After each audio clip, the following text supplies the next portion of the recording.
Andadi, embajador del Reino Unido en Uruguay, radicado en Montevideo hace cerca de 3 años, quizá un poquito más, es el invitado de hoy en Informe Capital. Ian, bienvenido a TV Ciudad. Bueno, gracias, Martín. Vamos ahora a compartir algo de información vinculada a la persona, pero también a temas a desarrollar.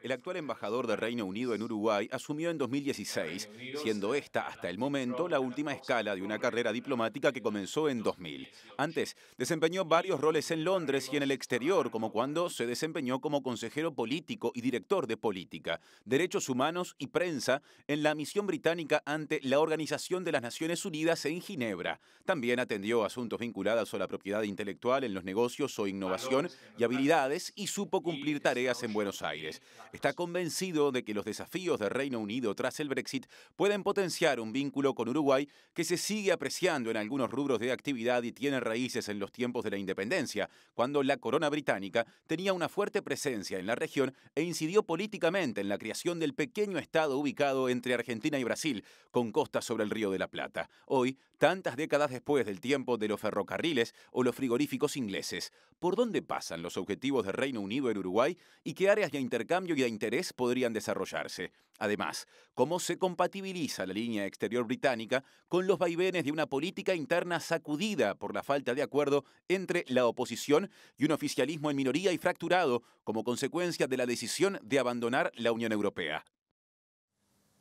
Bien, ya la presentación me da un pie para empezar por un tema, para luego venir a Uruguay, ¿no? Pero está muy movido, lo habíamos dado hoy entre las informaciones internacionales, lo que está pasando en estos momentos en Reino Unido, la reapertura del Parlamento y la falta de acuerdo para llegar a una salida de la Unión Europea, un Brexit con acuerdo o sin acuerdo.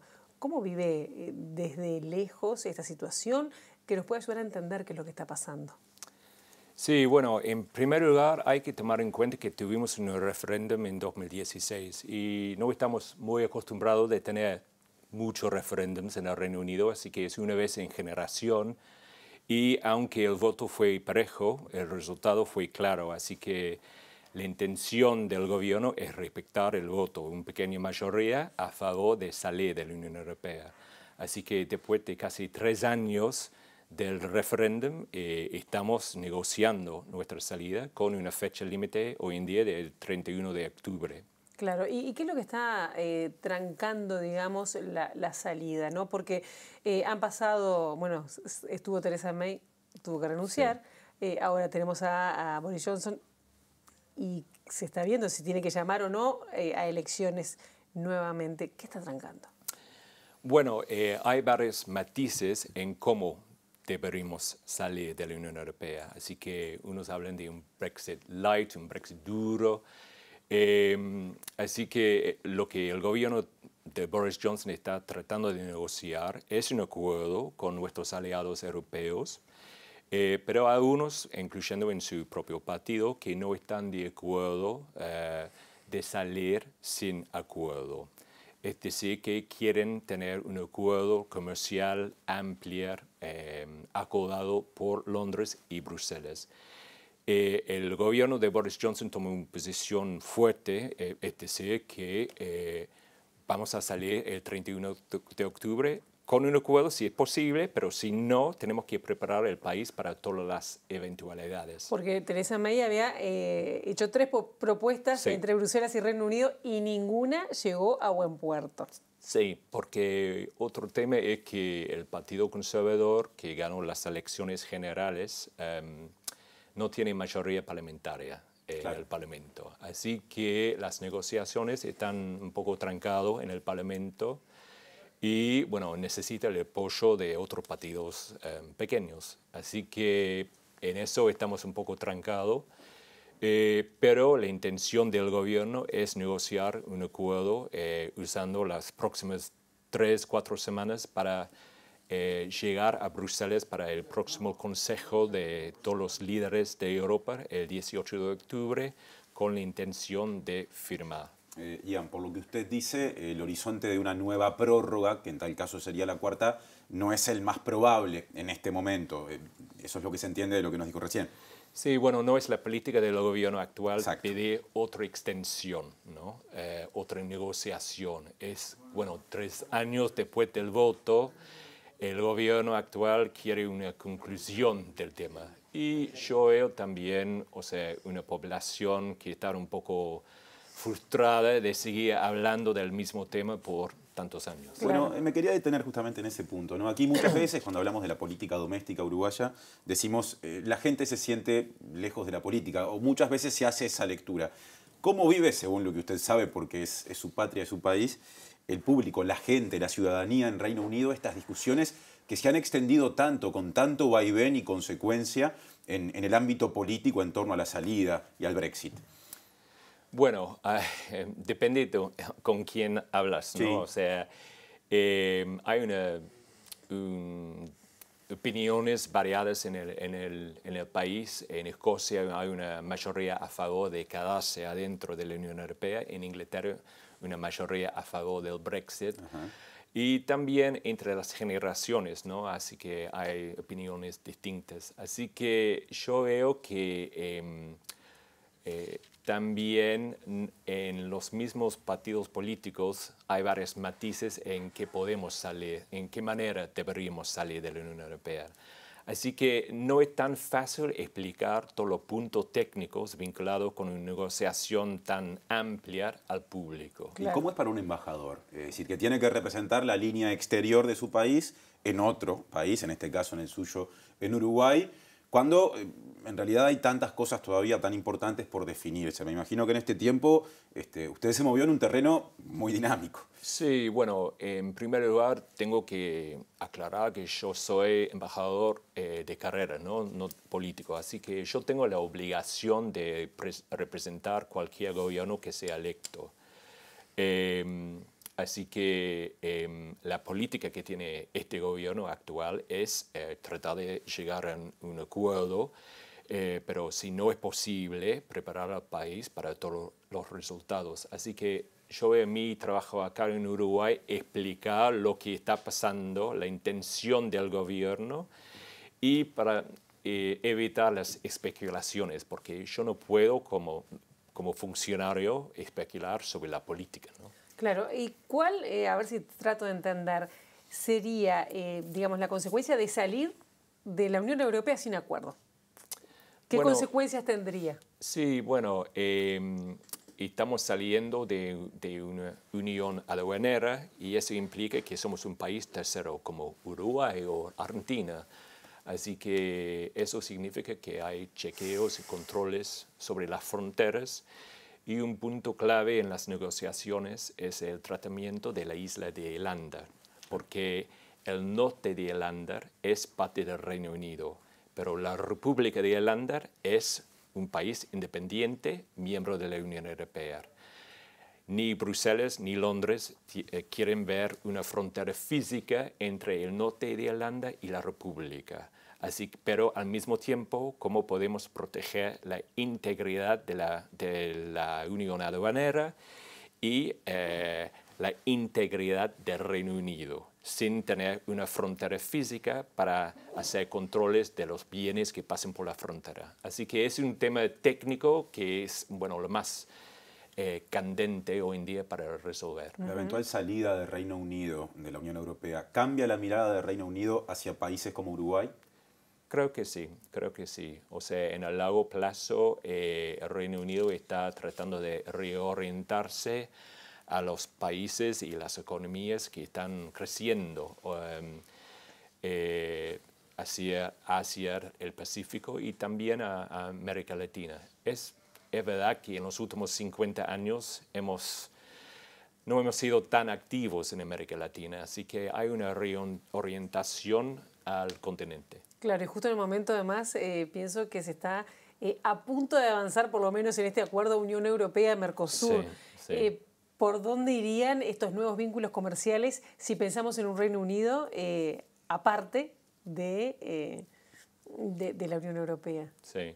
Bueno, ¿se está trabajando en esas áreas? Hasta que salgamos de la Unión Europea no podemos negociar acuerdos comerciales bilateralmente, claro, o sea, por razones legales. Así que la intención de ese gobierno es, después de Brexit, tener nuevos acuerdos comerciales y por eso seguimos apoyando el acuerdo entre la Unión Europea y Mercosur porque somos un país que depende del comercio, que depende del libre comercio, o sea, es en el sangre de los británicos. Y lo que yo veo es que hay mucha compatibilidad, ¿no?, entre la oferta uruguaya y la oferta británica. O sea, ¿En qué sectores se quedarías? bueno, Uruguay sigue siendo un país que exporta productos agropecuarios a Inglaterra, a Reino Unido. O sea, compramos carne uruguaya, tiene muy buena reputación, fama, la marca Fray Bentos muy bien conocida en mi país. Y desde el Reino Unido seguimos exportando alta tecnología, maquinaria, el famoso whisky. Y así que el comercio está creciendo. Y hace poco tuvimos una delegación de empresas británicas pasando por el país para buscar las oportunidades que hay. Porque también Uruguay puede actuar como en entrada al continente, ¿no? Ajá, y ahí el Mercosur o el hecho de que Uruguay a su vez forme parte de un bloque, ¿cómo incide? Bueno, es parte de la atracción para los inversores británicos es que Uruguay es miembro de un bloque y también una puerta, una entrada a mercados grandes, o sea, los vecinos, ¿no? Claro. Argentina y Brasil. Y hablando, me quedé pensando en el whisky. ¿Cómo somos los uruguayos de consumidores? ¿Importamos mucho o...? Sí, bueno, es una de las exportaciones exitosas del Reino Unido. Creo que en ¿Escocés, términos... de verdad? ¿Escocés? Sí, creo que en términos per cápita, Uruguay es, bueno, en los primeros 5 en el mundo de whisky. Es decir, que hay ahí un interés a defender. Usted ya hace 3 años que está acá, Ian, que está aquí en Uruguay, y le dijo a Galería, si no me equivoco, o a Búsqueda, de todos modos hablamos del mismo medio de alguna manera, que Uruguay son 2 países, en una entrevista que le hicieron hace un tiempo. ¿A qué se refiere exactamente a través de esa mirada del Uruguay? Bueno, yo creo que como embajador yo tengo la responsabilidad de conocer todo el país, ¿no? Y salir un poco de la burbuja de la diplomacia que está enfocado en Montevideo. Así que lo que yo veo es, bueno, hay un centro grande en Montevideo y el campo. Es un poco parecido con el Reino Unido, ¿no? Londres es una gran ciudad, pero no es todo el país. Así que para conocer el país hay que conocer el interior también. ¿Y qué se encontró en ese interior? ¿Qué descubrió cuando fue saliendo de los muros de la residencia, digamos? Bueno, siempre un país, paisajes hermosos, el campo, la carne, los productores rurales, o sea, las imágenes clásicas de los gauchos y también un sector agropecuario muy fuerte.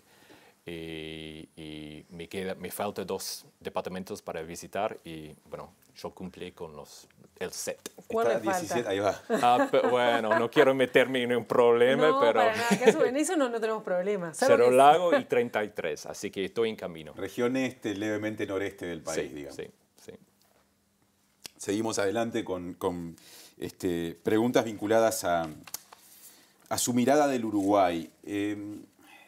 ¿Cómo se vincula un embajador con el poder político y qué mirada tiene un sistema político que a veces cuando Uruguay se presenta ante el mundo, teniendo en cuenta que no tiene ni un gran mercado ni un gran peso más allá del país, se vende de alguna manera como una de las fortalezas de Uruguay por la estabilidad? Es decir, ¿eso llama la atención realmente? Sí, o sea, hay que tomar en cuenta el contexto de los británicos recibiendo noticias del continente de América Latina, a veces, bueno, de una crisis en Argentina, de algo en Colombia, el crisis en Venezuela, así que lo que ofrece Uruguay es una estabilidad, ¿no?, para los británicos, para los inversores y también para el pueblo. Y yo trabajé 5 años en la ONU y lo que tiene Uruguay es una buena reputación a nivel mundial por su actitud, ¿no?, en las organizaciones multilaterales. Con respecto a derechos humanos, yo trabajé con la delegación uruguaya en Ginebra, así que también una reputación para defender principios democráticos, ¿no? Estaba leyendo una de las entrevistas que usted dio, habla de que está casado con otro hombre, ¿no? Sí. Y en el mes de la diversidad, que nosotros además acá TVCO va a tener, hace años se está transmitiendo la marcha por la diversidad. ¿Cómo vive eso acá? ¿Cómo ha sentido, digamos, este tema y los avances además que se han logrado a nivel de leyes? Bueno, Uruguay es un país referente en el mundo con respecto a la legislación, que es algo bueno y algo que tenemos que reconocer. Yo creo que en todos los países desarrollados en ese respecto, una cosa es la legislación, otra cosa es la implementación. Y cuando estamos hablando de un cambio en la cultura, hay que aceptar que eso lleva años a veces, capaz que una generación. Pero también me siento bien respaldado por el gobierno británico. Apoyamos todas las marchas LGBT en el mundo, incluso en países donde el tema es mucho más sensible y bueno, las ONGs no pueden trabajar abiertamente en ese tema. Así que Uruguay tiene una buena reputación y me siento muy bien recibido en el país. Pero siente diferencia, perdón, entre que nos falta todavía bajar más las leyes a la cultura. Bueno, yo creo que a veces... Teniendo su experiencia, por ejemplo, en otros países y sobre todo en Reino Unido, que hace más a trabajo del tema, ¿no? Sí, bueno, también como gobierno siempre hay que liderar la opinión pública, ¿no? Pero la legislación no es suficiente para provocar un cambio en la actitud.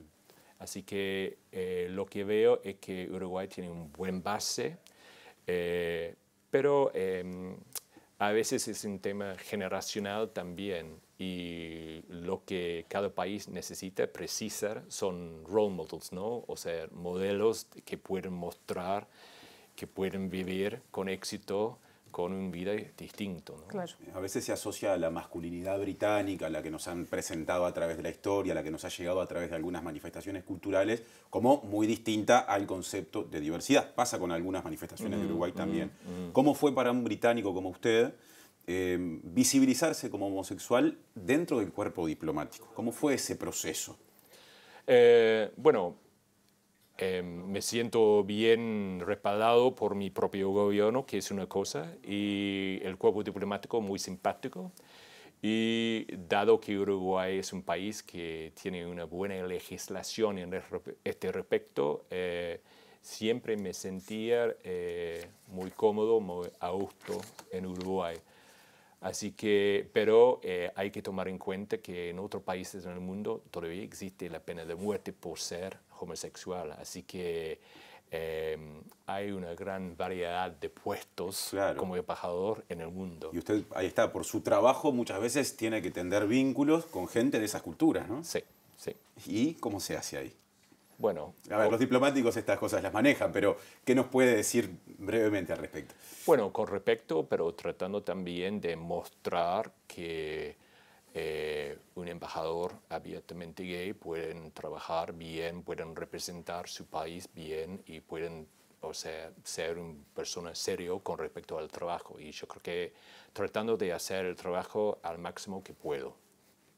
¿Qué desafío le queda o está trabajando en estos momentos en Uruguay? Bueno, me quedo un año más en Uruguay, así que en las próximas semanas bueno, tenemos varias visitas oficiales y a nivel personal, o sea, yo tengo mucho todavía para conocer del país, para visitar. Y bueno, tenemos varios proyectos sobre educación, el cambio climático, derechos de género, así que siempre estamos tratando de trabajar con las autoridades uruguayas. Así que le queda un año para ir a Cerro Largo y 33. Sí. Entre otras cosas. Eso. Gracias, Ian, por este rato para TV Ciudad. No, gracias por invitarme.